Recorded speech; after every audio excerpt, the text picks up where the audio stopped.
বলবো যে 1 টাকার জিনিস দোকানদার 10 টাকা বিক্রি করলে সেটা জায়েজ আছে যদি তিনি মিথ্যা না বলেন এবং কোনো প্রকার সিন ক্রিয়েট করে ইচ্ছাকৃতভাবে ক্রাইসিস তৈরি করে যদি বিক্রি না করেন।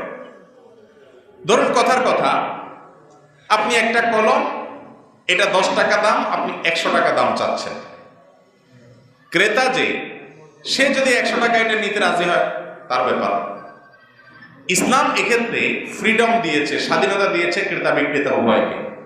বিক্রেতা যে বিক্রি করবে আর ক্রেতা যে কিনবে এটা তাদের অধিকার, তাদের হক, তাদের দুজনের ইস্যু।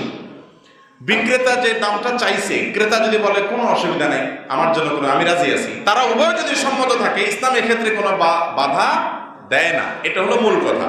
এজন্য কোনো দোকানদার বা কোনো ব্যক্তি তার কোনো পণ্যের দাম যদি বেশি চায়, বিক্রেতা যদি সন্তুষ্ট চিত্তে নেয়, এটা একান্ত তাদের দুজনের ব্যাপার।